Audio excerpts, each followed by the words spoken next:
Welcome to a third stream, the 20th of January 2021. We have a new president. Today's a good day. Today's a very good day. Oh, and not just a new president. We have a new Keith McMillan Keyboard Pro. And it arrived yesterday, shortly after the stream. And boy, oh boy, this is really cool. I've never had a dedicated kind of advanced MPE controller. Nothing like this. And I thought it would be really cool to start off the show with something that, applies to both Argon and Cobalt. If you miss this, it's not a big deal. It's not like you're missing vital info on how to sound design and stuff. But this is kind of fun, and I thought, what a perfect way to show what the setup is like, because I've had literally like 15 minutes of this thing. 15 minutes yesterday just getting in the firmware updated, yada yada. So what I'm looking at that you cannot see, and I'll transition here, is the app, the Keyboard Pro app. It can run in a browser, and there's a standalone version as well. I'm just using the browser version. I actually haven't even opened the standalone, but I imagine it's just the same. And to get this working, I went into preferences and just routed it to DIN 1 so I can, DIN 1 is basically channel 1, and it's triggering the Cobalt 8X. And one thing I learned right off the bat, this slide ability is really cool. And hopefully I can get it working here. I believe if I go to, actually it should be CC74. Oh, not absolute. Relative is how it works better. Well, I'll get it working at some point. In any case, welcome to the stream. I'm actually, today I'm not monitoring comments directly, but we have several people from Modal in here, including devs and marketing and other helpful people from Modal that can help you with tech questions, with product questions, anything like that. For those of you arriving, if you wouldn't mind hitting that like button, and we'd really like you to subscribe, because there's lots more fun content coming, and of course you'll get a notice if you hit that bell notification for Modal Minutes, Quick Dive, and there'll be a new segment coming called The Breakdown, and that's when I break down the jam sessions that hopefully we'll continue to do weekly now that everything here is set up. So let's see if let me tell you a little bit about this this Keyboard Pro 4. It's USB only. There is a separate thing you have to get to make it DIN, like traditional MIDI in and out. Unfortunately, it doesn't come with it, but the USB seems to be functioning perfectly. And then I believe it has P1 and P2, I believe, are the stuff for modular. God, I'm blanking here. Either case, it's a 1/4 inch, and then you can reduce it once again down to 1/8 inch and plug it into your Euro rack and stuff like that. So, but yeah, I'm just running USB-C, and then this app is very handy in letting you kind of send it to whatever other MIDI devices you might have, or whatever channel you'd like it to go through to trigger hardware or use it in software. And it does come with like an 8-track version of Bitwig, and the reason it does is I would imagine is because Bitwig, as far as I'm concerned, as far as I know, is one of the few DAWs that actually supports poly after touch via MPE and tracks it. Although I haven't really dove deep enough to really, especially recording any synths that support it. I haven't dived deep enough to actually see if it's, per track. But in either case, anybody from Modal, if you want to just give me a quick thumbs up if we're sounding good and video is okay, just to make sure, we're looking all right. I think the stream is looking like it's a bit shaky, but it's green some of the time, so that's a plus. So let me show you. Of course, there's poly aftertouch. If I hold these down here and then press this one up here,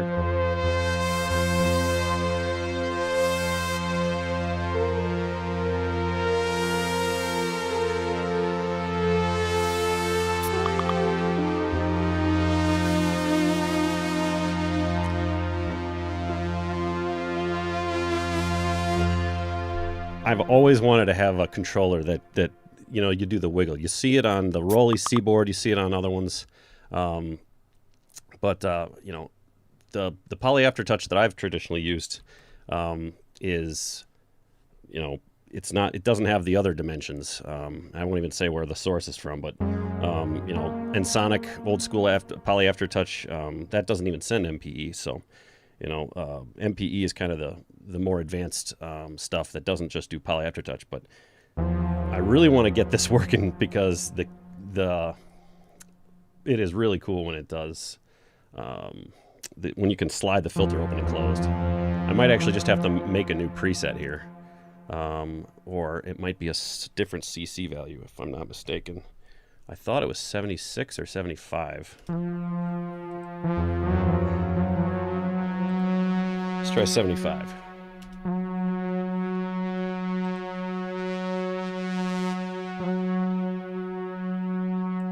All right, 74. If I'm not mistaken, there is a CC value guide for what CC numbers control what on the Argon and Cobalt. They're pretty similar, obviously, for the, you know, the universal functions like filter.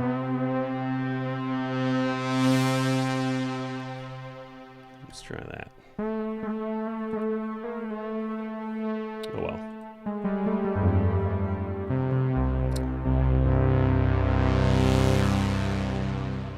Pitch bend. Oh, let me tell you about these a little bit. Obviously, it's got pitch bend.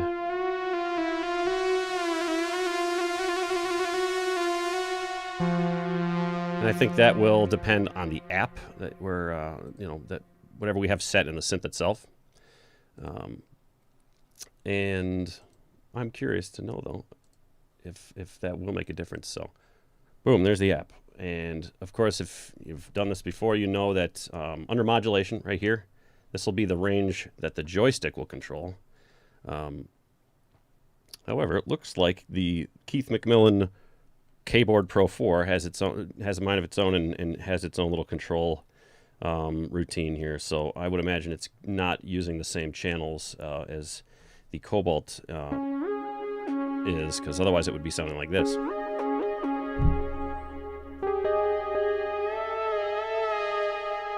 So that's probably something we gotta adjust. Let's see here. I think the threshold 0 to 127. Access output messages are suppressed. Oh, we don't want the threshold to be high. Well, let's try making a basic patch and see if that makes a difference. I would like to do a bass patch. That was actually in the cards yesterday, and I didn't actually get to it. Modal support. How many people are here so far? We got a fair amount of people to kick off some sound design and preset design. Just let me know. At the very least, I'm going to make sure this is still working for the MPE slide feature. You guys can't really see what I'm doing here, but when you move up and down on the keys like that, that's supposed to be able to open and close the filter. And it was working. Although if this is the first thing that goes wrong, I'm really not that disappointed. Things are a lot smoother today than they were yesterday, knock on wood. So let's try a different preset here.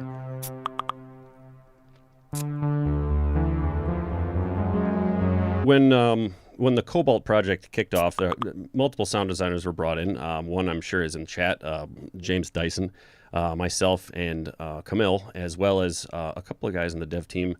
But I don't want to single it out in case I'm wrong. But there's some really talented guys that were at Modal before I was even there, when I was just kind of being brought in as a contract kind of sound design guy. And everybody kind of makes new sounds, and then it's all pulled together. But as a result, there's some other ones that are left out. So I got my hands on some extras, myself included, and I got Camille's big batch here, and I just wanted to go through a few of those. Now, some of these you might actually recognize from factory presets, and I actually don't know which one is which, but and I really like doing that. especially from, you know, sound designers that I'm familiar with and stuff.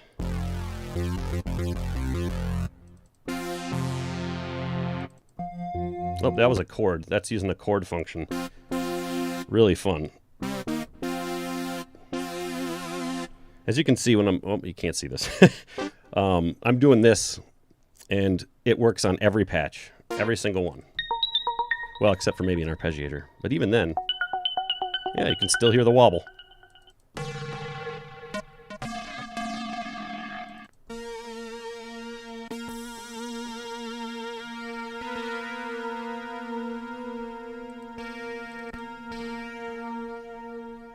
Oh, I think we got something here.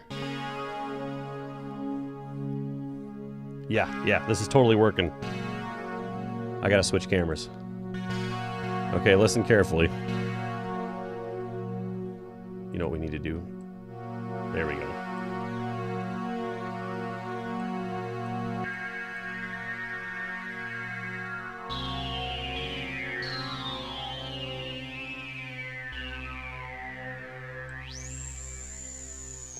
So it wants to work. It's sort of working.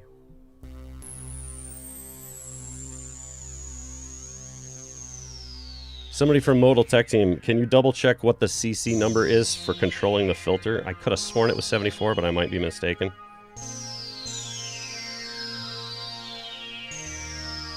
Oopsies.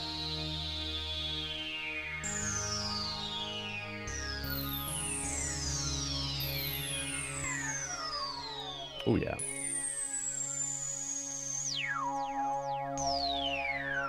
Dive.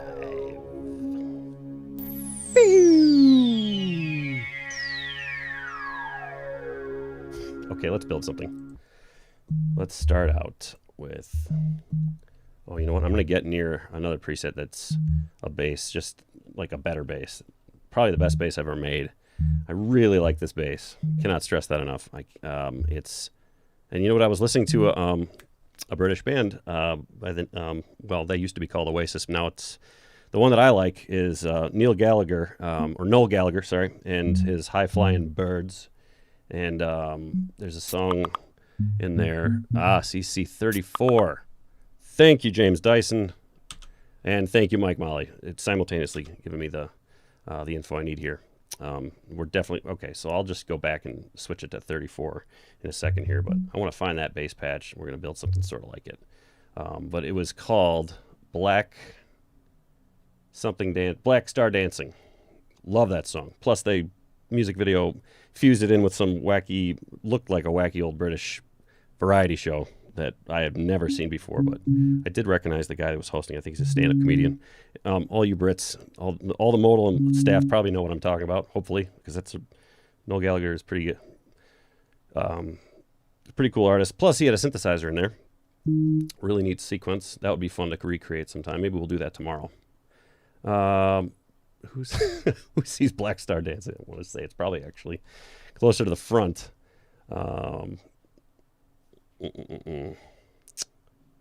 It's here somewhere. This is the part where I would really love for the to see the chat. There it is.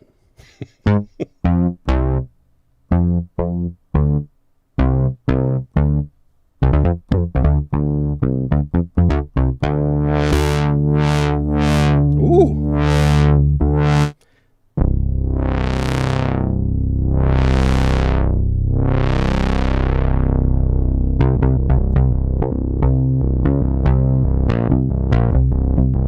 See, I needed that instant gratification before we start designing stuff, because that can get a little dry, and I just wanted to really sell this thing. Actually, just to be clear, the fact that I'm streaming 5 days in a row this week, I guess made me the lucky one to try this out with these modal synths.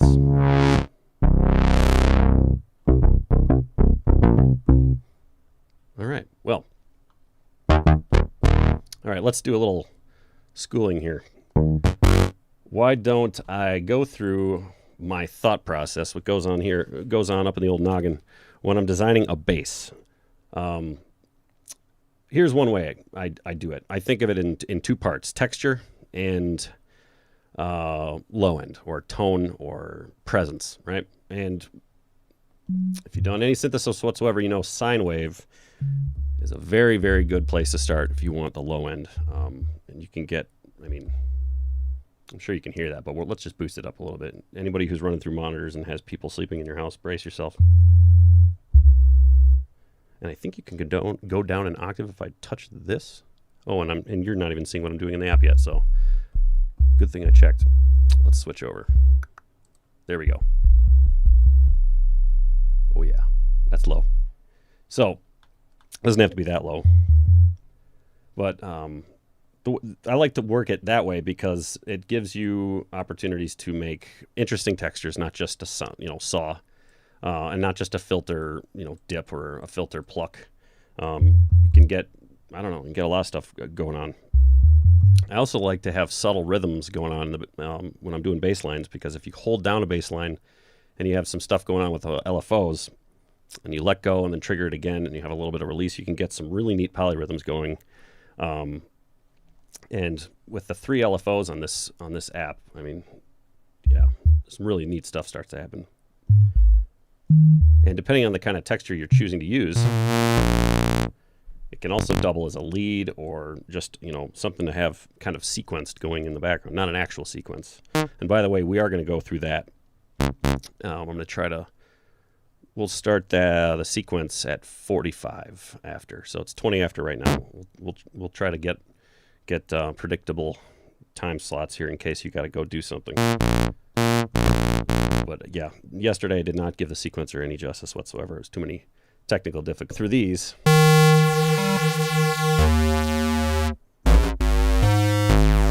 If those of you, I'm sure a lot of you are probably familiar with Deadmau5, or at least I hope you are.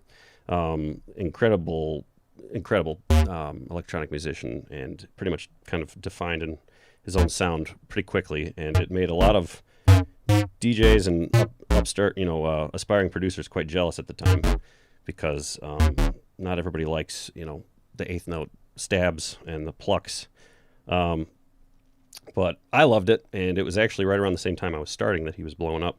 And one thing he was really good, what I really liked what he did was when he was working with square waves, not just saw waves. And like most of his plucks are saws, but and he teamed up with a guy named Steve Duda, who was also a musician, programmer, software engineer, and they did collab together. And then eventually they made an artist duo alias named BSOD, which, depending on how you want to look at it, either means blue screen of death or better sounding on drugs. Or I think there's something had to do with square as well. I cannot remember that acronym, but and it's true, they used a ton of square waves, a lot of square waves, and so much in fact that I actually used, I designed a preset named after them as well. And if it's not, there it is. If you were watching Nick Batt cover the Cobalt, he called this BSO Dagen, which I really liked. And there's that movement I was talking about.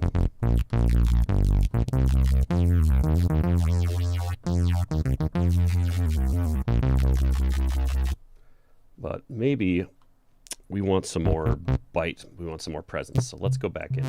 And I'm going to show you something I do with envelopes, especially when I'm producing, because this kind of sets your filter up, this sets your compressor on fire. I mean, so what I'm pointing at here is an envelope curve or an envelope shape that when put through a very, very high ratio filter, well, not very, very, but let's say between 3 and 5 to 1, you get just that much more exaggerated dynamics, that exaggerating slap or punch. But even without the compressor, you can still pull that off. The compressor just kind of makes it that much more easy. As you can see, we're already getting some of that.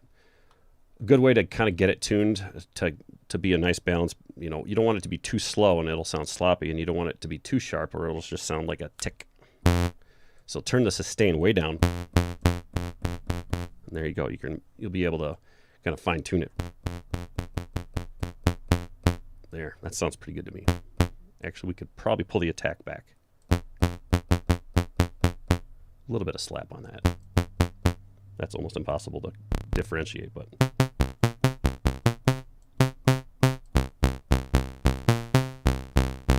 and then you just add as much sustain as you want. That's basically bringing presence. It'll depend on how you're going to be playing it, whether you're going to be holding down these notes a little bit longer, or if you're going to be kind of drumming the bass line. You know, if you're kind of the slap, I would call it the slapper. If you're the guy who slaps stuff when you're programming, you know, not traditionally trained pianist, release is going to be the one you want to adjust and mess with. But if you're going to be holding it down, sustain will come into play a bit more, and you'll want to make sure you have a good level.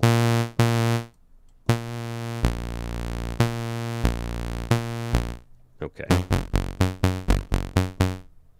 What's next, right? Filter, that'd be a good place to start.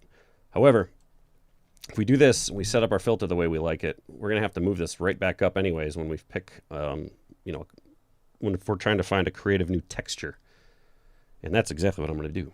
I'm not necessarily going to go for a square wave, but I just thought that was relevant to mention, because if you hear that and you combine it with the with a sine wave, usually you can get some pretty great combinations. Actually, that's strange. It sort of quieted down when I went into the mix. It's probably to avoid clipping and or blowing out the, which is actually kind of a handy feature. You don't have to mess with gain too much. It does a lot of that guesswork for you, which I really like. So you can concentrate on the sound design aspect, and you don't have to worry as much about trimming stuff if you're deciding to use both oscillators instead of just one. But it does turn it back up. And of course, we can always go up to the patch gain and boost that up, or I can just turn up the volume a bit, in which I was only at 90 something. So here we go. Let's just max it out.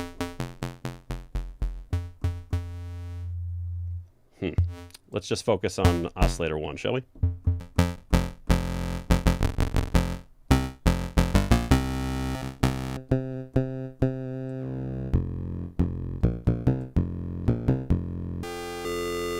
I want to find something that's very harmonically rich, but has some kind of meanness to it.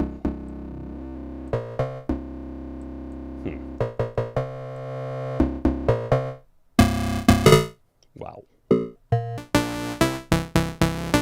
That's always fun.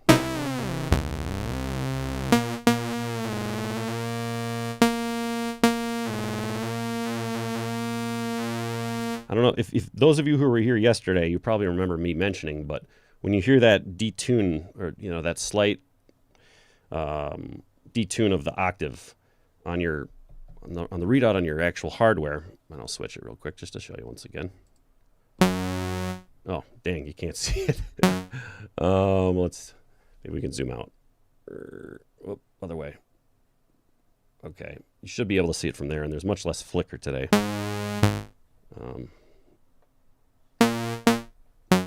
I just need to make an adjustment to this, and then you should be able to see. All right, see the movement? Stops. That's how you know you're dead nuts accurate. I like to have it a little bit detuned. Perfect.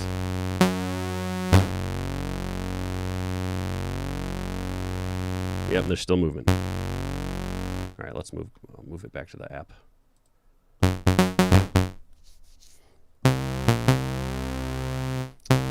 At this point, you can go up or down an octave if you need to.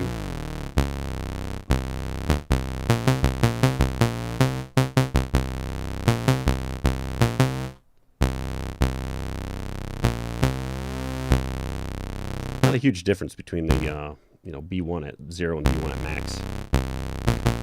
I did like the potential to do maybe some modulation to get this into that perfect fifth.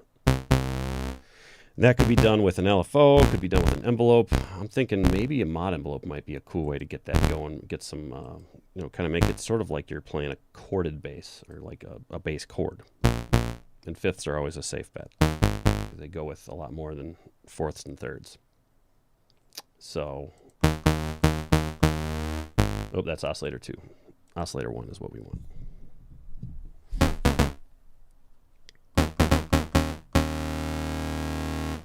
So, trivia question. It's not really a trivia question. Before I give the answer, think to yourself, if we just modulated this to get maxed out by the mod envelope, which one of these is going to determine how much more this is going to increase by? Is it going to be attack, decay, sustain, or release? And I'll give you like 1 second to think about it. Okay, it's going to be sustain. Because remember, when you're holding down the note, after the attack and decay have run their time and finished, sustain is where you're going to be left at. And then release is basically takes care of the rest after you let go of a note. So we can set this to a value that we like the harmonics of, the final value. And then from here, it's just a matter of getting this adjusted to make sort of a transient that you like.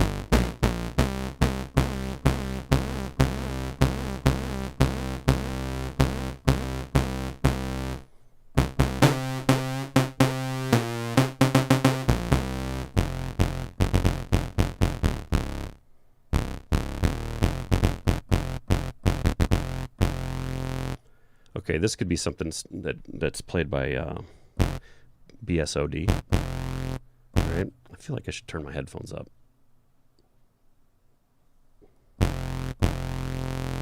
Sometimes it's good to do that. Sometimes it's not such a good idea.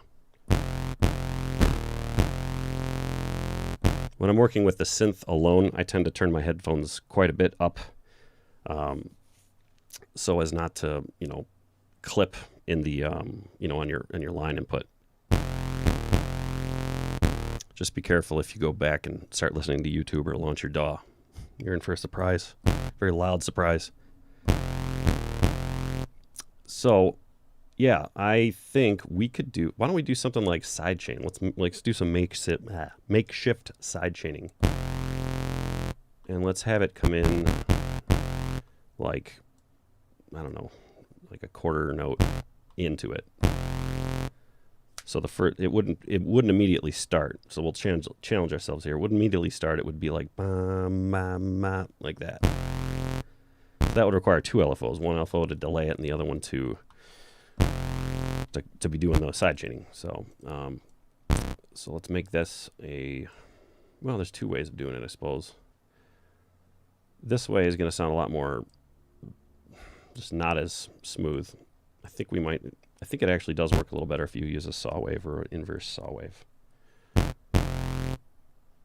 So that will be LFO2 modulating sustain of amp envelope. Or you could do FEG filter envelope, but let's try both. Let's start out with the amp envelope, see how that works out.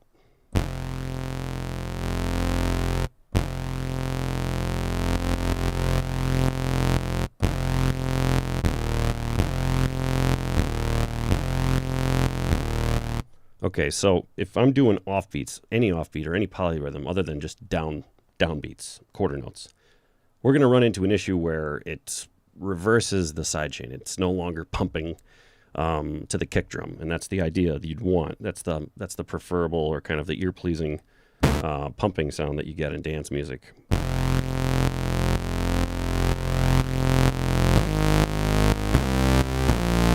And I see it thrown off. All right, so what you could do, assuming we're in a DAW environment, let's just pretend we are. Instead of having it on retrig, we have it on free. That's one mode of thought, right? And essentially, what you do is you would hear a click track, or not, play your bass line and just make sure it's synced up. You're gonna have to kind of catch it. The real trick of that is when you hit and record and play, you really do have to kind of know where it's at, so you can time your record and your play to be at an ideal setting so it's actually matched up. Otherwise, you run the risk of having it somewhere in between, if you know what I mean, like the phrasing.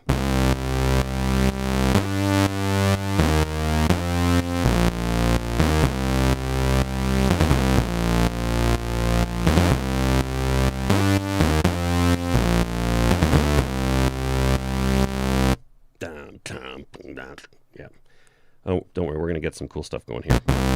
So I guess we'll leave it at free for now. Here's another idea. If you don't want to do it that way, I mean, you could leave it if you wanted. Another thing we could do is go into keyboard and make it an arpeggiator. So we turn on ARP up here. Then we can go into keyboard. How are we doing for time? Okay, we got some time. And we would set, instead of 16th notes, we would set quarter notes. Well, actually, no, that you run into an issue with that too, actually. We could do eighth notes. And I was thinking you could do eighth notes and... No, that's, see, you know what? That's also a problem, because if you're on... Well, let's give it a try. I'm overthinking this here. Set it to quarter notes.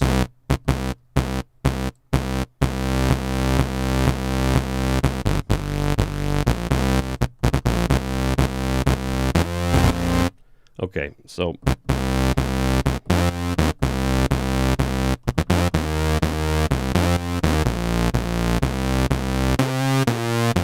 Yeah, that doesn't work as well. That was kind of neat, though. But, okay, let's scrap that idea. It works for other instances when you're not doing specifically sidechaining and it's more of a faster 16th note rhythm. Or if it's just, you know, downbeats. But in this case, free running, if we wanted to get the pumping effect and make it so we have the sidechaining going no matter what, free running is pretty much the best way to go for this right here.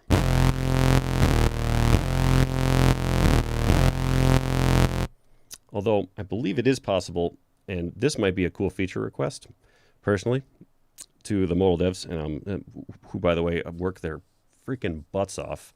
From what I know, because I was involved in I was involved with the Cobalt 8 project, and night and day difference between the beginning and the end, just from what I witnessed, and they really pulled off amazing feats, especially with these LFOs, because these things can dance and put on fireworks shows if you want them to. But yeah, what I was going to say is we could, in theory, you could make an LFO that begins on the note trigger but is legato. So assuming you don't let go of any notes, it would continue doing its thing like it's a free running LFO. But as soon as you have that break, as soon as you have a break between notes, then it would essentially be re-triggered. So I'm not sure, how feasible that is, or if it's something that is in a lot of synthesizers. I can't even recall more than maybe one or two that I've used in my entire, including VSTs.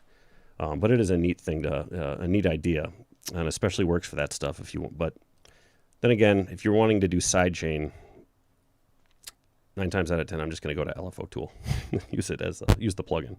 But it's still fun to do it here, especially if you're in a live setting and you don't have access to a DAW, and you still want to have something neat to play with the band, have it pumping along. So why don't we add to this, make it even more interesting. Let's get eighth notes going on LFO 1.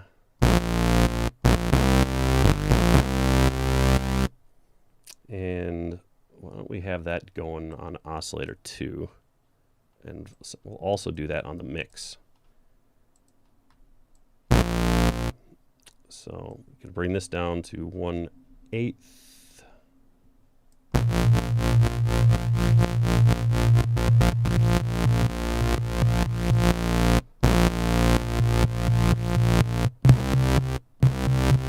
Oh, I think I kind of want a polyrhythm, like 1/8 dotted.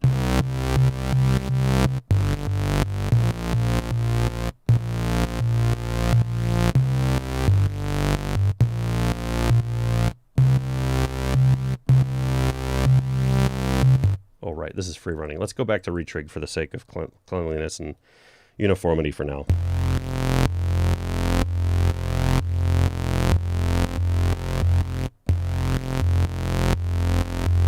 Okay, that's neat. Okay, so if you hear that in the background, boom, boom, boom. After that, we could re-trigger right in the downbeat, and that's the kind of polyrhythm I'm talking about, when you have movement while you're holding the note, and then you can re-trigger at free will and get a bunch of different stuff going. So.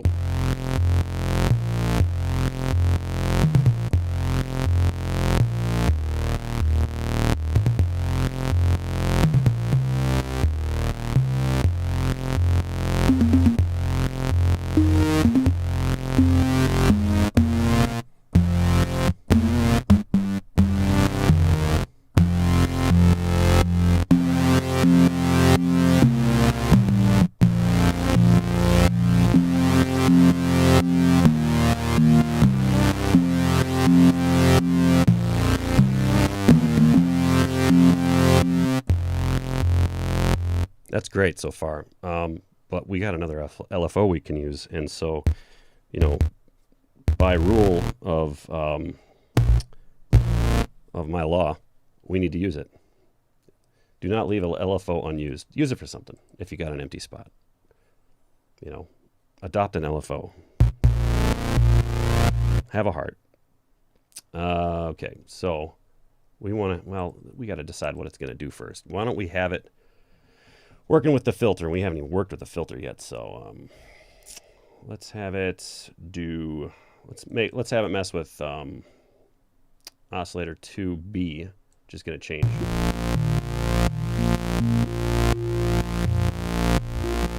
Oh, that's going to be fun. Or we could have it oscillator 2A. Oh, you know what? We have LFO doing oscillator 2A. We didn't even adjust that yet.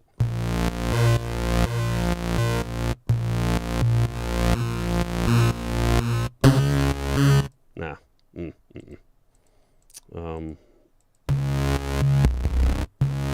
I think we need to have LFO3 doing the work on that one.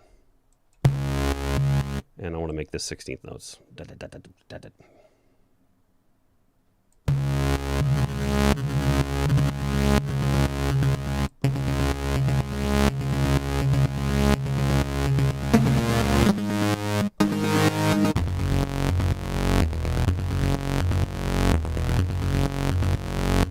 Okay, so something to point out. I got that little staccato kind of choppy saw note going in there because what essentially that's doing is it's telling A2 to change shape on 16th notes like that, right? We got it maxed out, so I'm assuming it's going all the way to somewhere around here, or depending on if it's, I think it's a bipolar LFO.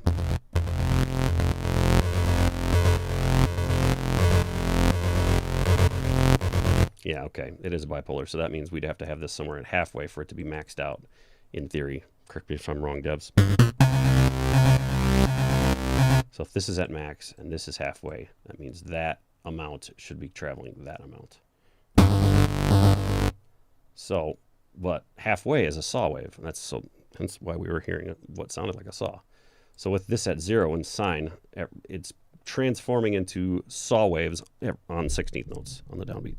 Problem with that is we already had a nice thump going, and that thump is now gone because it's no longer a sine wave. And I kind of like that thump, especially if we, you know, I always think in production, you know, you can add more to the sound and sculpt, and that's really a big part of it. Rarely will you ever hear a preset from an artist's track, you know, raw from their synth that sounds anything like what actually ends up being the final product. There's a lot of sculpting that happens at the compression and EQ level, and sometimes even external filters, or, you know, plug-in filters or filter suites. But you know, it's kind of not really necessary at this point. I just want to make sure we keep that thumpiness. So maybe this LFO3 is going to be better off dancing around with the filter. So let's work on the filter now with these last few minutes. We got a couple minutes to go until we start messing with sequences.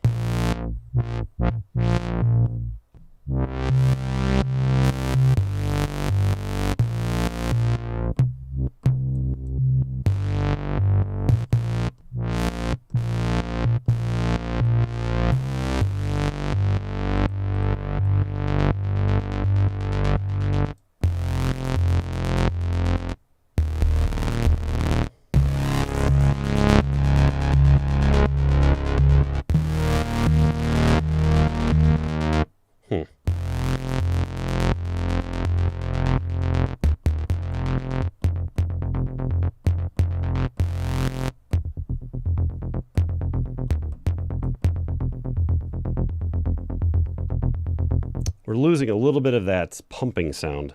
So if we really want to emphasize that, if that's what we're going for, in theory, you know, LFO2, which should also be modulating the sustain of the filter envelope. It's taking up an extra slot, but if it's worth it.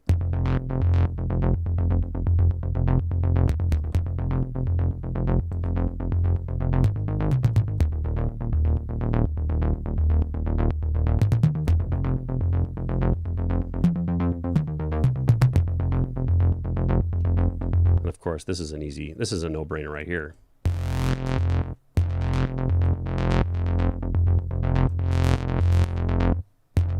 This thing is really sensitive, by the way, this controller that I'm using. I'm barely pushing down on it just to give you a...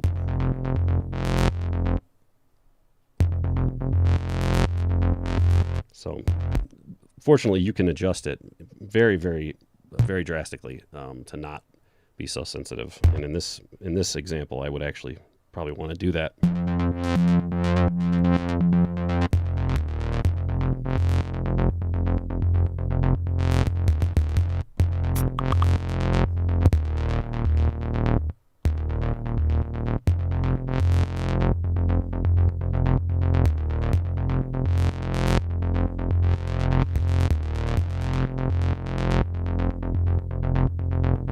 Okay, let's get really nutty here. This one takes a little bit of finesse, and in reality and in real applications in the DAW environment, this is probably going to take several attempts, but it's still freaking cool.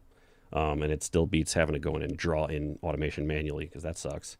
So I just got the idea. If you've heard dance music that has any kind of bass line like this, one very, we'll say, catchy and maybe a little bit trendy. I don't know if it's the trend anymore. What I'm playing here is probably circa 2010, because that was the last of my heydays when I was actually going to clubs. But progressive house, we're talking here. Every once in a while, those 16th notes will stutter or back up and kind of do a triplet, like it happens in dubstep too a lot, and electro house, and I think that's kind of where they all started borrowing that riff from one another, that kind of catchy thing to do. It's a really cool way of getting things kind of restarted, to add variety in your phrasing. So on one, you could have a set of 8 measures, and at the end of that 8, you'll have the triplets, and then another one,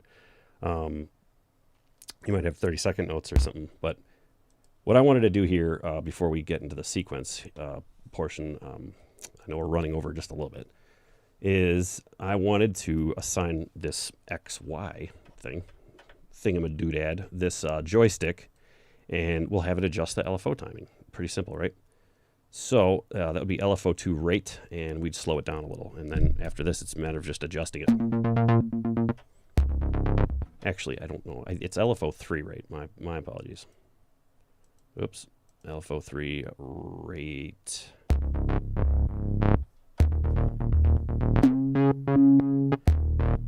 Okay, so at full, you know what, let's back it up. That makes more sense anyways, to kind of pull back on the joystick. And man, I should have made a multi-window shot so you guys can actually see what I'm doing here in the joystick. But just, you can see what I'm doing over to the left over here, so just pay attention to that.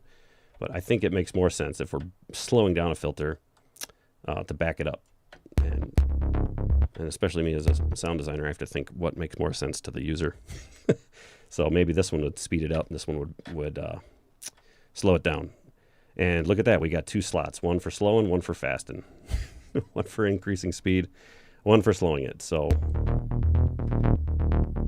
let's change that back to the Y minus. There we go.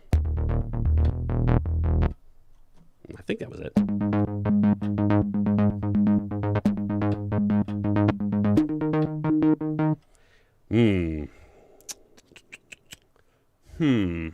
I'm thinking, the one thing that's interfering is the LFO1. So maybe for this part, it would be good if I also had Y minus pulling back LFO1 depth. Much cleaner now. Yeah.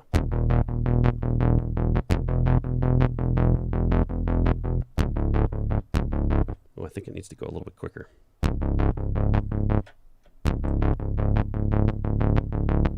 There we go. Yeah, there we go.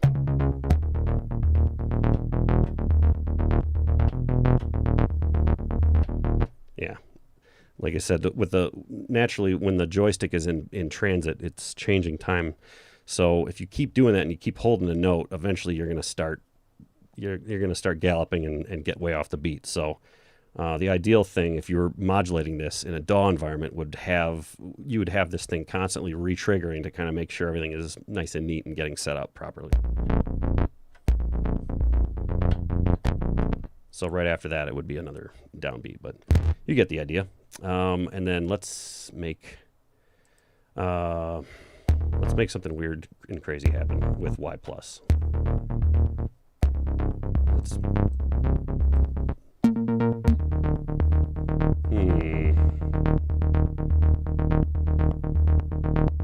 I'm thinking maybe width might work. It wouldn't be wild and crazy, but it still might work. Or FX amount, another thing. Yeah, I mean, you know what I'm gonna do? I'm gonna leave this open, and oh, we don't want that. Yeah, no, that's okay. Oh, that's kind of neat. That'd be a really cool like subsection. Woo!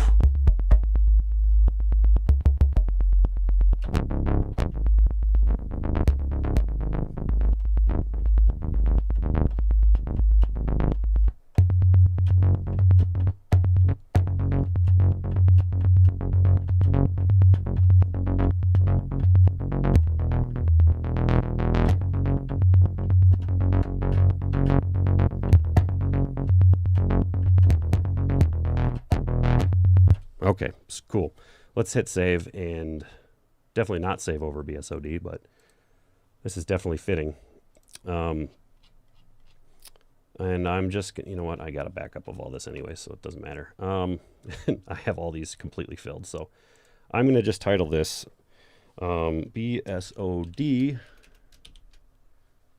You know what? Me. No, I don't even know what to call this. Bass for you. I don't want to call it B-side. Bass for you. And now I'm going to hit save. I'm going to export this, and I'm going to post this up right after the end of the show. We'll just throw it into Google Drive and post a link up probably on our homepage in Facebook. Export. Yes, and if you haven't done this before, this is quite simple. You literally right-click, go to export, and then just find your folder. You don't have to type anything here. Obviously, it's just going to be, you're just finding a folder. So I'm going to save it in Major OSC, and I'll definitely be able to find it there. Okay. Sweet. That was actually a pretty neat one.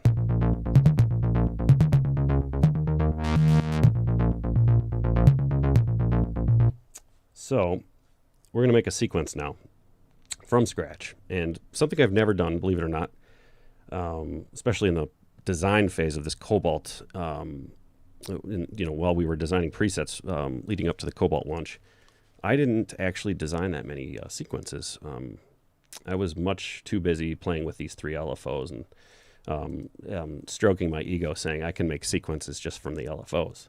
Well, you can only do so much. There is a ton you can do with those 3 LFOs, and arguably it's more interactive when we're able to play them, but there is something to be said about the fact that you can have something running in the background, worry-free, tweak the settings. It basically frees up your hands to do a bunch of different things, and it gives you the option to play along with it, because the default sequence mode is clock. And with this mode, when you're playing it back, you can play along as long as you got voices available. So be wise about, probably best to keep it, if you want to do that, if you want to play along, probably best to keep it in poly mode.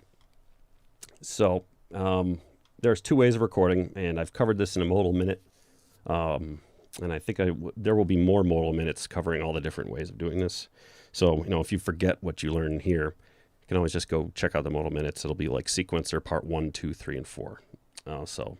One of them is going to be through the hardware. One of them is going to be through the app. And obviously there's 2 different ways. There's step and real time.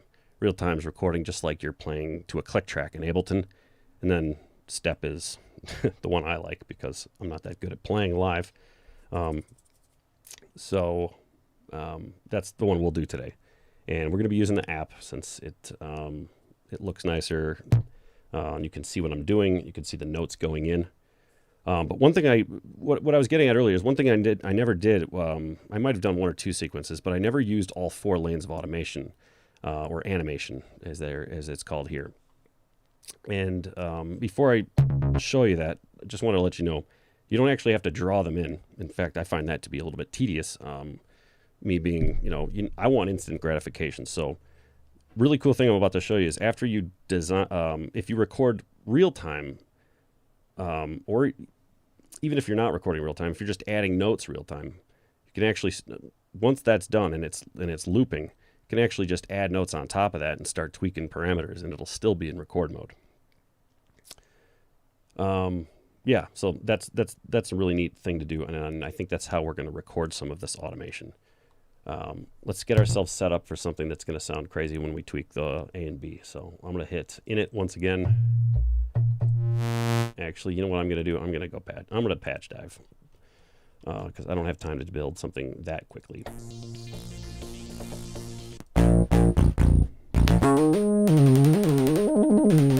That's a fun one, but that's definitely... I suppose we could turn that into a poly later. Oops. That might be really fun to tweak with.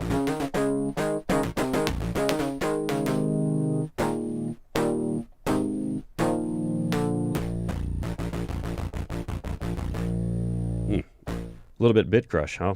How's that sound?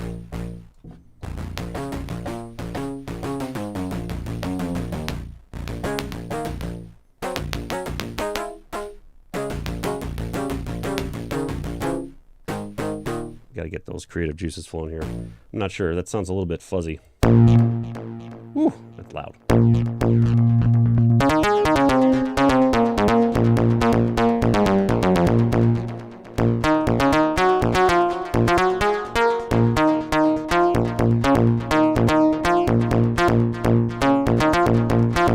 Let's do something simple.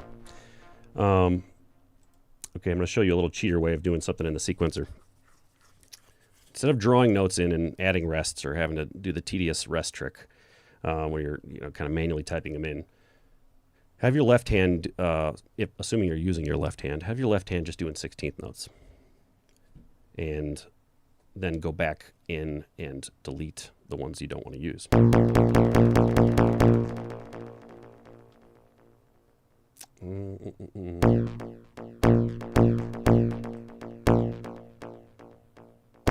Okay, so we're at 120 BPM.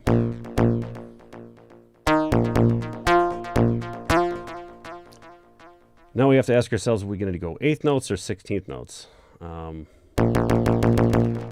I would recommend if you're going to be doing step input and you got your effect on, your delay, that delay is really going to screw with your head if you let it stay audible.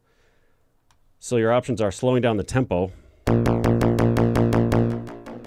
working like that, at a tempo that you can actually do input notes at, or you turn off the effects. So I'm just going to slow it down here.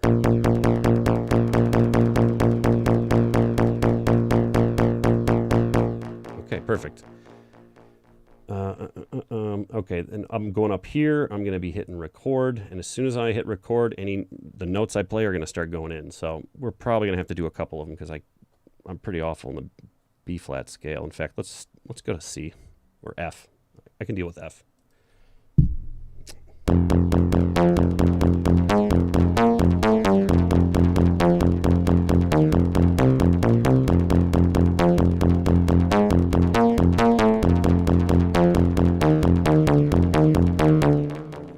That should be an even sequence.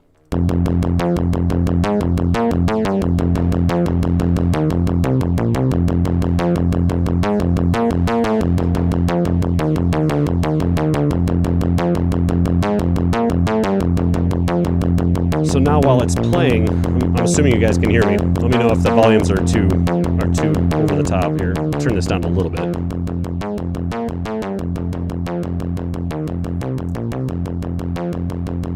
I can hit record and input more notes, or I can start tweaking parameters. As long as record is turned on. Something you should definitely check though is the overdub mode. It's replace your option. Well, there's several different. Cannot remember. Oh, you know what? It applies to real time. That's why. No, that doesn't necessarily apply to real time. I wonder why it's not moving. Let me check something here. Forgive my rustiness. You know what? I might as well just show you what I'm doing here. Yeah, perfect. I'm glad I centered that before we started. Let's see, sequence. There's play, right? There's record. That will be checked or filled in if you're in record mode. I'm in step mode. It's the length is irrelevant for this, and step. Let's see, number of steps 64. Yep, that's what we did. And clock replace. Okay, this. Yeah, there we go. Add. Okay, so make sure to set that to add. That might just be a bug, or it might be something on my end with mouse windows or something. I've seen this happen with my mouse before. I'm using a hub for all the peripherals that aren't music related. No worries there though. But yeah, if you run into that issue, like I said, all these parameters can be changed on your synth itself, and it's always good to know that in case you're not in front of a computer. So yeah, basically I just went into the step sequence menu, and I'm going to go to add. So now when I hit record, it won't it won't be deleting what I've played. So let's get it started here, but maybe not record. I'm just going to rehearse maybe a couple extra notes. Oh, it might help to turn this back to poly. And maybe get the width back down.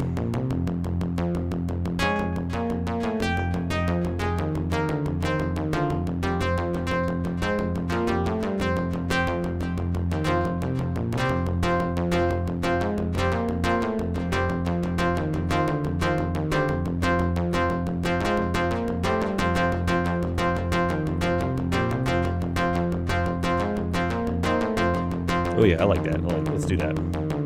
Okay, I'm recording. Oh crap. I just, my elbow just hit that. I'm wondering, oh, there it is. Oh, it's up there somewhere. And I think that's them. I think that's the culprit. Yeah, look at those two lone notes. Here's a good example of what you can do quickly to get rid of them. Why? What's going on here? I need an adult, devs. Oh, you know why? It's because we have record turned on. Let's turn that off. Now, click on that. Yeah, there we go. They're going.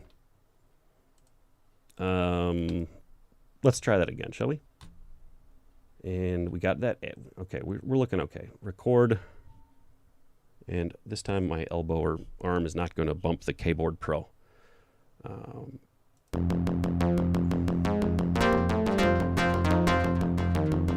there we go.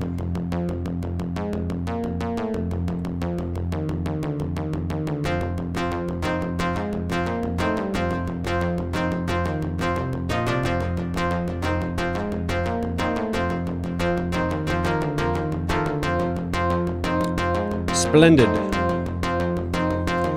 Okay, here's where you can go mouse crazy. Oh, that was supposed to make a sound, but look at that. Our mix is way off to the right, so that really didn't do anything. All right, I'm going to check something. Oh, also, if you stop playing, sometimes the record stays on. Just be aware of that. Now, when I move parameters on this, oh wow, you know what? You can't see what I'm doing. Holy crap. Let's try that again, shall we? There we go. Sorry about that. You were just watching that screen the whole time. I apologize. But you get the idea. I basically hit record and played through these, and I had those two wonky notes. No biggie. Usually, and actually this is something I actually want to show you on the screen, but if you're tweaking the parameters on the synth itself, it will give you a notification that you that it just assigned an animation slot. So maybe that might be something, something good to show you right here. So I'm going to go back. and I'm going to hit that. All right. Uh-oh. Let's cancel that. You know what? I'm not going to show you. I don't want to botch this because I really like the sequence. Oh, something also worth pointing out. If I switch to real-time mode, and don't worry, I'm going to get back to this. Oh, I've been on the screen the whole time. If I switch to real-time and I haven't saved this sequence, I'm pretty sure it goes away. And I'm not going to demonstrate it because I don't want this to go away. So right now, before I go any further, I'm going to hit save. I'm going to name this hacking away at it. Perfect name.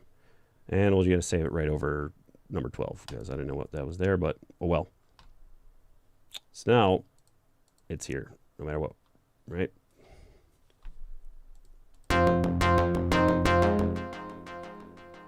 All right, let's do a test. I actually haven't tried tweaking parameters while it's recording, and because what I'm curious about is whether or not it's going to be showing up on this screen right here.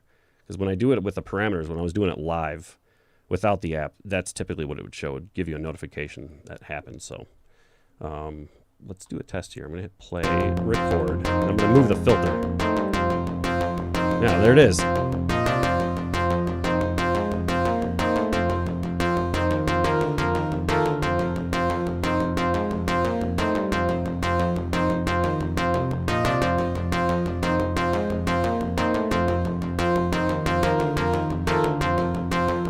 Cool. I got a nice little rhythm going. Now I just need to adjust the filter to actually hear it. So let's get the depth turned down. Let's get this. Let's get a bunch of stuff turned down.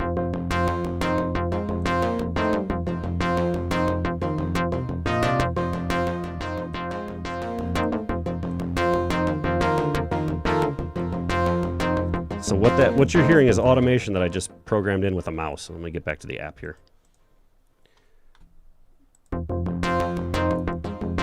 It's not going to show it there, but it's happening. It should show it under animation. Oopsies. That's interesting that it's not. I'm wondering if it's animation 4, 2. Oh, okay, so it was 2. That also means that first time I moved a knob, which I believe was A1 width. Look at that. It did track it too. So it'll keep track of stuff on the app and manual tweaks and assign them immediately. And I just don't recall if it actually gave me the notification on the synth screen. No biggie. I'm learning along with you. Since we are panned over to the hard, pretty much hard right, I think it would be fun to mess with these while we're doing the sequence. And we can always just keep mental track of the fact that it's 0 and 20 if we need to set them back and scrap a lane. So I believe you can do that by hitting X. Yep. And we can always reassign it. So with this open, I'm assuming that when we hit play and record, it'll reassign it to whatever parameter we touch next.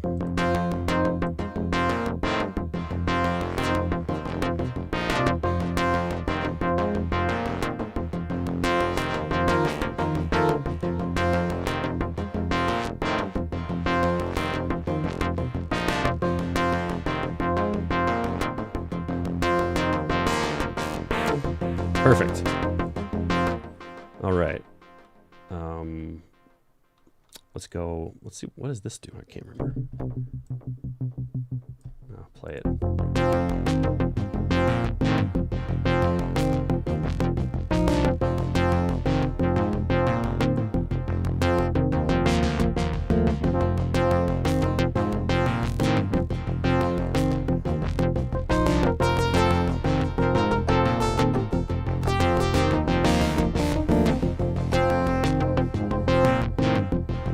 I think we're pretty close to where we want to be. This is pretty darn trippy, and I'm really liking this.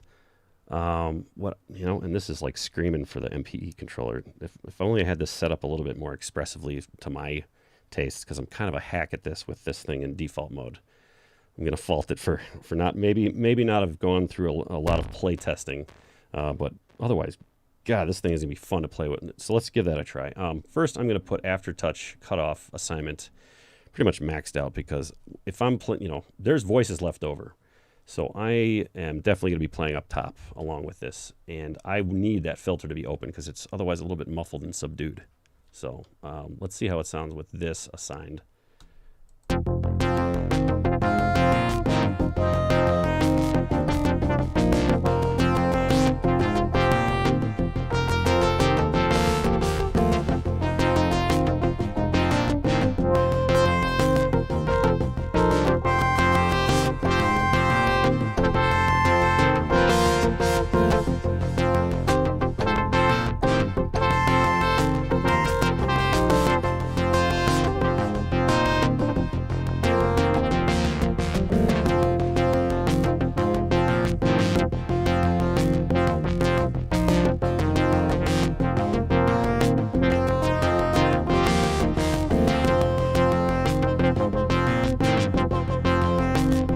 Oh yeah. Start with the MPE controller.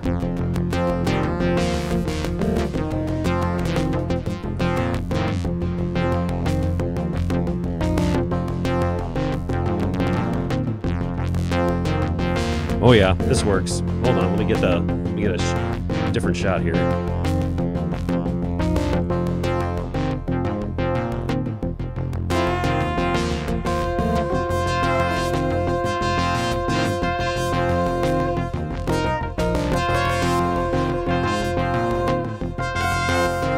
I think that's working. I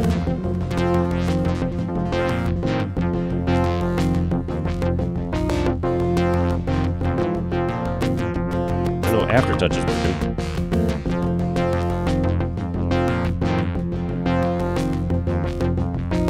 All right, we still have to go in and change it. Oh, come on, where were you guys? Remember, we have to go back and change the what is it? We have to change it to 34. The channel. We have to change this to 34. Let's see if the magic works. How about relative? Let's go back to the app. Uh-oh. We have MPE turned on? Yes. Do I have something else turned off, perhaps?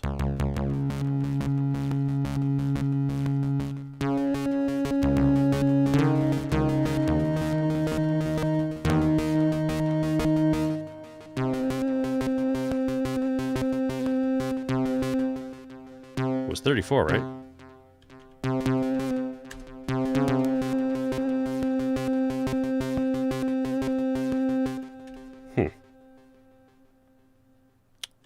We'll just stick it to 34 for now.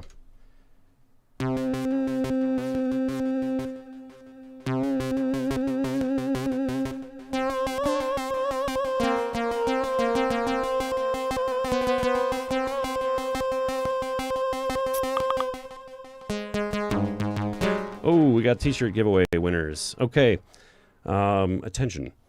For the t-shirts, Rubber Toe First, yeah, from YouTube. Congrats. Michael Coakley from YouTube.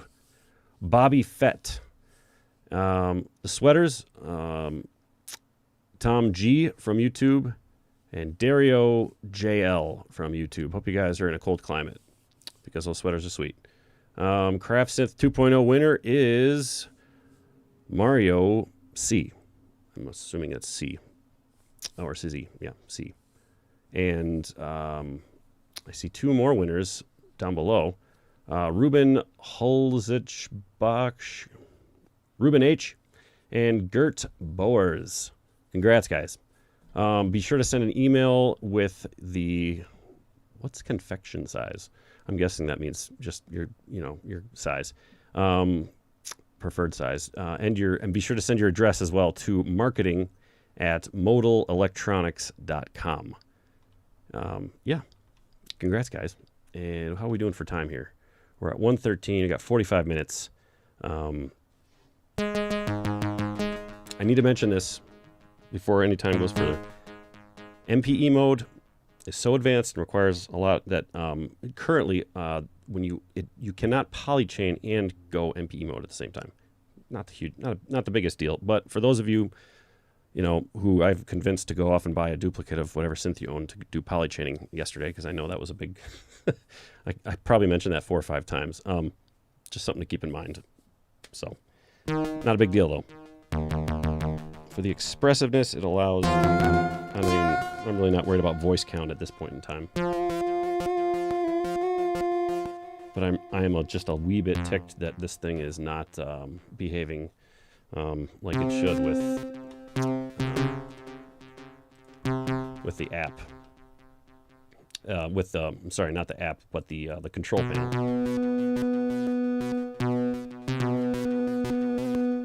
I have a feeling it has something to do with maybe a setting that we have to adjust. Not in here. No. And you can see up here, I'm moving this around and it'll track it. Or can you see that? Yeah, it's kind of hard to see, but it's up here. Right there.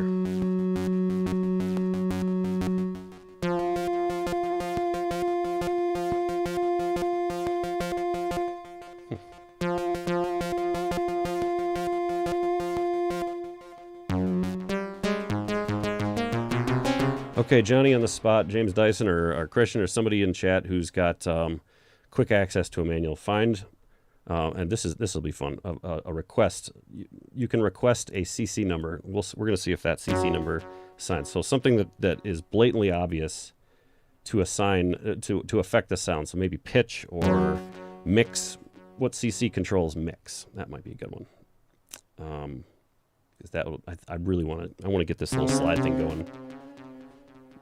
My idea initially was make a filter with a high res amount, and have it kind of meow, and that way I'm like kitty claws, meow meow. Sorry. Yeah, because that would just be a great preset, wouldn't it?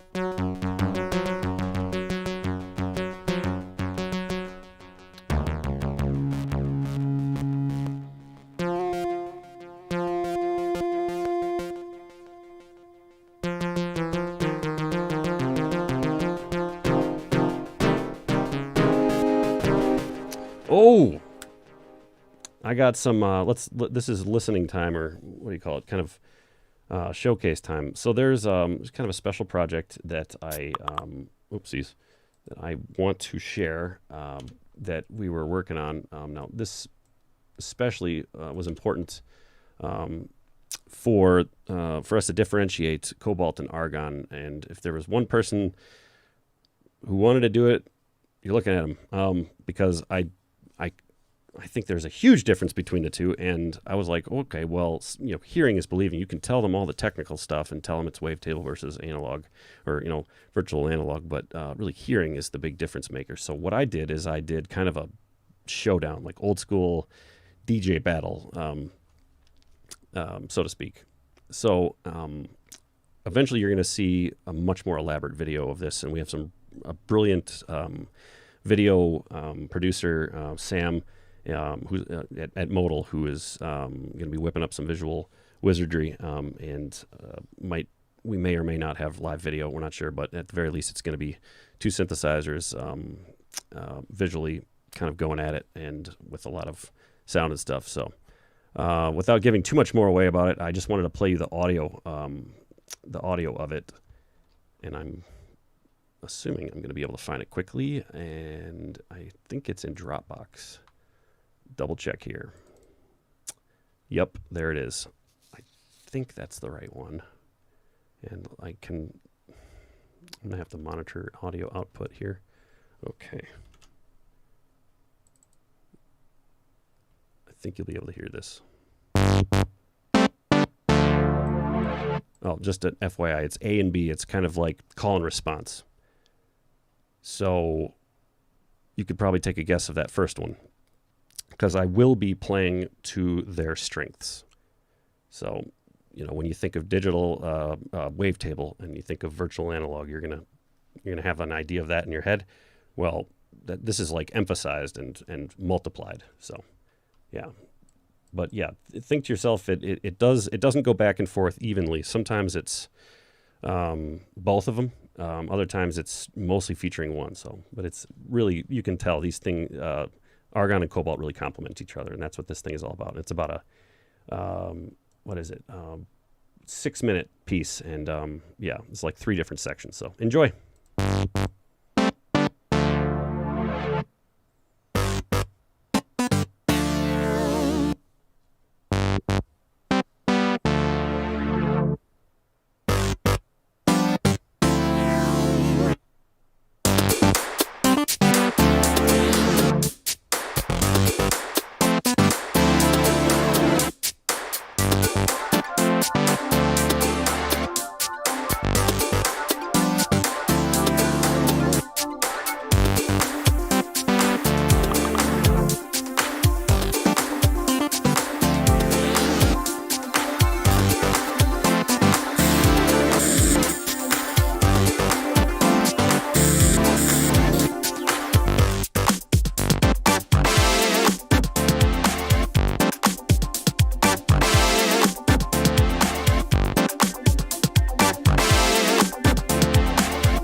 Okay, just an FYI, I'm sorry to stop for a second, but they have their own sections. So this, if I'm not mistaken, is actually one of the two. And then they kind of, they each have their own themed section. I think we just got through one, if I remember correctly. But let's keep it going.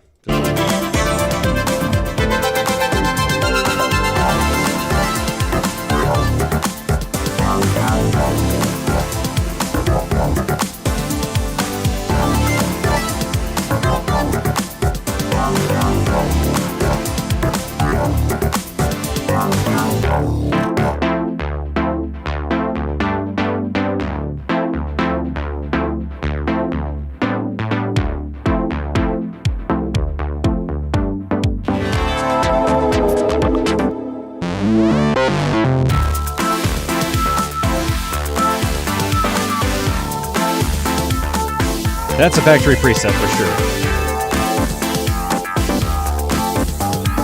Detuning one of the oscillators.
That was Cobalt versus Argon on MODALFM radio. Okay, so I'm going to go back to a part. I'm going to offer 100 free presets from the old Major OSC Mercury bank to whoever posts up the name of what they think this preset is. I got to find it here. Let's see.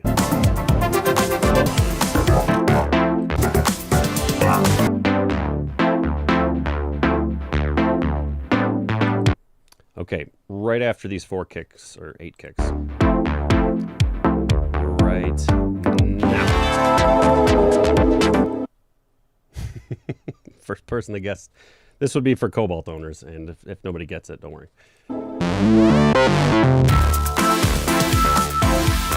Oh, and bonus to whoever guessed that one too. The one. Anyways, yeah. Wow, that one. That was like a 3 or 4 day late nights session. That was actually my first 4 days working full time for Modal. That was and it was an absolute blast, and really just emphasized how completely different beasts these two are. So, okay, we're at hour and a half, and I've been given free reign to potentially end the stream early or show specific things that people want to see. So, you know, Modal mods, Modal, my guys at Modal, if you see stuff in the chat, if any, you know, if you're following stuff and you want to see something specifically, Motherload from Harmon. Let's check. I don't think it's Motherload. That's a good guess. Actually, it's going to be... Nope. I wonder if I could queue up the preset without you guys seeing it. Here we go. This will be easier. Yeah, I added a little animation. Clever me. I was supposed to do that during the music. We're just gonna let that thing behind me do its thing. Okay, so you can't see the app. Now I'm gonna grab one of the presets.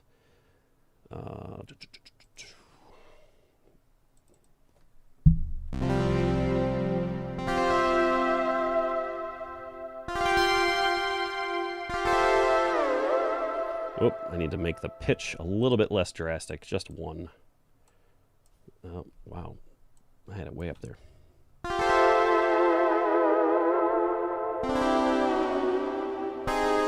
It's supposed to be like those westerns, or in a movie when they're stuck in if they're stuck in the desert, or Thelma and Louise.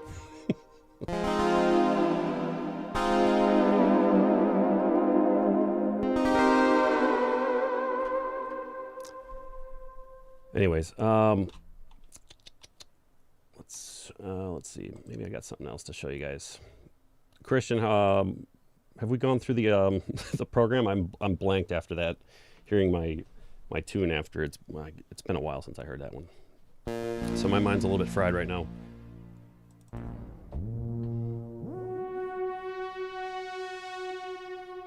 Still not working.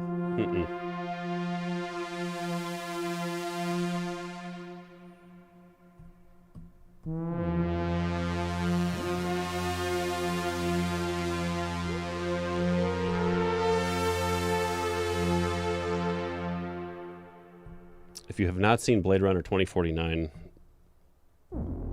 you need to leave the chat down and go watch it, and be back tomorrow.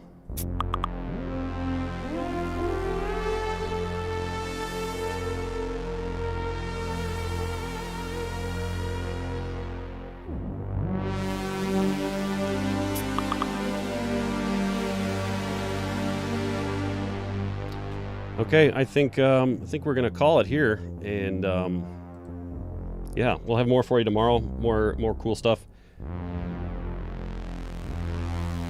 Yep, it was Glisteners. That's correct.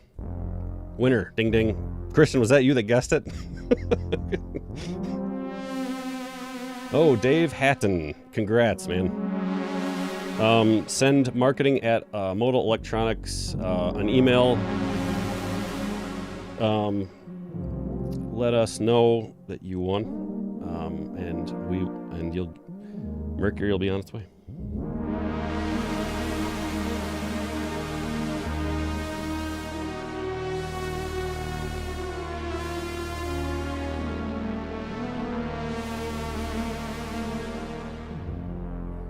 I think I remembered how to play that Hans Zimmer thing from yesterday.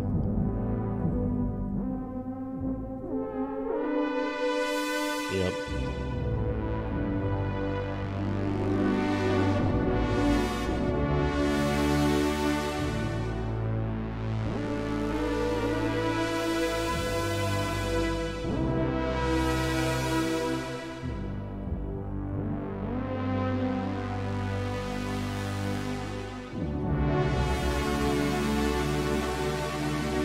Thank you, James Dyson, for assisting.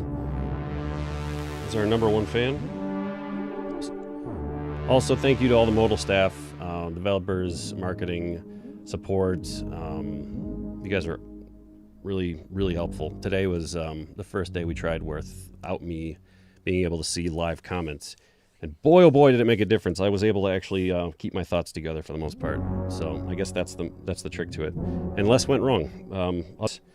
This little Keith McMillan thing not having the as I would call it, cat slide or kitty claws mode working, I think today went pretty darn well, and we were really happy to have all you with us today. So don't forget, if you haven't already, like and subscribe. Hit us up on Facebook. Support is here for you if you have any questions about Argon or Cobalt. And for those of you in the U.S., if you were on the fence about either one, there should be plenty of stock of Argons, and I know Cobalts are now in the U.S. and being widely distributed. And yeah, so thank you once again, and we'll see you tomorrow for another stream with more cool surprises. And we're probably going to be playing a bit more media tomorrow versus live stuff, but it's going to be a mix of both. So yeah, I guess we'll call it that. I'm gonna let it continue the stream for another minute or so. I'm just gonna think around with presets here, but we'll see you guys next time. Thanks for watching. See ya.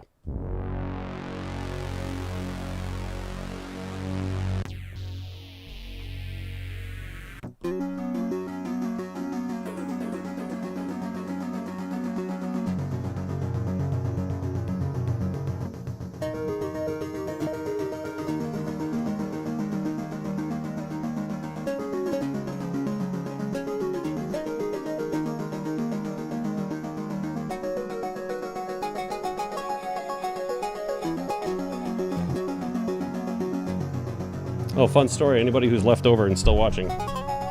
This is called Namco Arcade, and it is because it's named after the PlayStation launch titles from 1995, which had a huge impact on me. I think I was probably their target demographic, like 11 years old, I think I was. Ridge Racer, Tekken, Wipeout. 3 of the most influential games on me, both as a gamer and musically. Because they had some really sweet music. I want to say the guy from Tekken probably made 99% of the soundtrack on a Korg M1, and maybe one of the Roland workstations at the time. Because, yeah, it was old school stuff. Really neat. And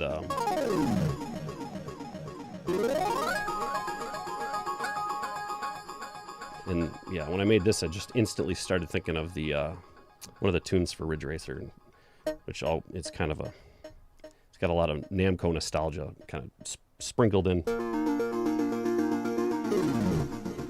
Okay, let's call it. We'll see you guys later, and thanks again.